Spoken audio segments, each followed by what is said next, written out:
Good day, I am Philip Anthony Delote and this is my reporting about passage plan briefing. So what is passage plan briefing? One of the most important procedures on a ship that is passage plan briefing. A passage plan is a thorough berth-to-berth guide that identifies potential difficulties or risks on the proposed voyage. There are 4 stages of voyage planning that are appraisal, planning, execution, and monitoring that is logically followed each other. An appraisal of all information available must be made before detailed plans can be drawn up, and a plan must be existent before tactics for its executions can be decided upon. Once plan of the manner which is executed have been decided, the monitoring must be carried out to ensure that the plan is followed. Next is the 4 stages of planning. So the first one is appraisal. It's a process gathering all information relevant to proposed voyage, including ascertaining risks and assessing its critical areas. In this stage, the master of the ship discusses with the chief navigating officer, usually the second mate, as to how he intends to sail to the destination port. In some cases, it may be required for the master to plan the passage.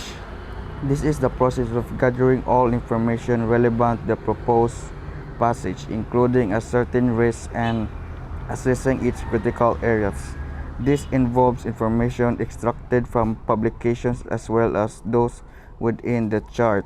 The process will include the details: chart catalog, charts, ocean passage of the world, routing charts, admiralty directions, admiralty lists of light and fog signals, admiralty lists of radio signals, tide tables, tidal streams, atlas, and so on. Next is planning. Planning, once in a full appraisal has been carried out, the navigating officers carries out the planning process acting on the master's instruction. The detailed plan should cover the whole voyage from berth to berth and include all waters where a pilot will be on board. The plan should be completed and include all the relevant factors. Having a full appraisal using all information at the hand entertaining to the passage, the OOW under the authority of the master is to prepare a detailed plan for the passage. In this stage, the intended courses of the ships are actually laid out on the charts of suitable scale and all additional information is marked. The plan is laid out from pier to pier, including the piloted waters. It is a good practice to mark dangerous areas such as nearby wrecks, shallow water reefs, small islands, emergency anchorage positions, and any other information that may aid safe navigation. In addition to above mentioned things, it is advisable to lay out the rate turn of waypoints and laying out the PI ranges for suitable objects.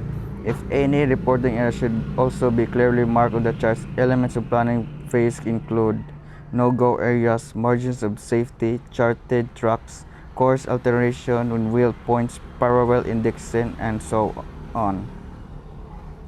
Next is the execution. Execution of the finalized voyage plan should be carried out taking into account all the factors. The master should take into account any special circumstances which may arise, such as changes in weather, which may require the plan to be reviewed and altered. In this stage, the navigating officers execute the plan that has been prepared. After departure, the speed is adjusted based on the ETA and the expected weather and oceanographic conditions. The speed should be adjusted such that the ship is not either too early or late at its port of destination. The master should find out how long his intended voyage is, accounting for water and fuel available. Also to be taken into account are any expected weather changes along the way. In case an ECDIS is being used, appropriate limits must be set with regard to the safety settings. Next, the last is monitoring. Monitoring is a dynamic risk assessment and continuous process of monitoring the vessel's progress along the pre-planned track.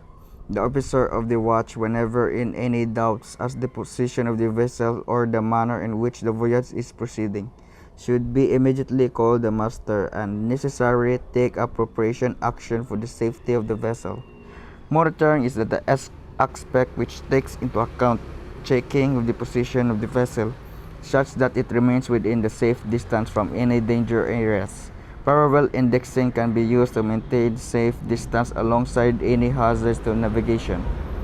A safe and successful voyage can only be achieved by close and continuous monitoring of the ship's progress along the pre-planned tracks. Situations may arise wherein the navigating officer might feel it prudent to deviate from the plan. In such case, he shall inform the master and take any action that may deem necessary for the safety of the ship and its crew. This stage is a very important stage wherein all the deck officers contribute their part to execute the plan. This calls for the personal judgment, good seamanship, and experience. Next is the total distance of the passage. In order to get the total distance in navigations, you are in addition uh, in order to get the total distance, you are sailing at 14 knots. How far will go to find the distance of use of formula of the distance is equals to speed time over 60. You would multiply the speed of 14 by the time of 14 divide by 60, giving you a distance of 9.33 nautical miles. Estimated time arrival. Estimated time arrival near coastal and celestial examinations for deck licenses will often include an ETA, estimated time of arrival problem. The more interesting of this type are trans-Pacific crossing the international date line. The trick to this problem is not to think about the date line or the date of the direction to travel. Instead, translate all times departure and lapses our arrival through Greenwich.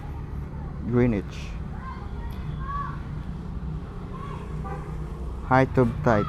The height of tide is an important tidal level that refers to the level of the tide at any point in time. The height of tide is measured from chart datum, which can be considered the same as the lowest astronomical tide. Under keel clearance, or UKC, is the depth water below the keel of a ship. This is a very important concept when a vessel transits in shallow water areas. Simply speaking, it is the space below the ship's keel and above underlying seabed. That is the height obtained by depth minus the draft of a vessel. This is a major factor in creating shallow water effects on a vessel. This also determines the vertical dynamics of a vessel in shallow water. Under keel clearance is also the main objective of nautical bottom concept.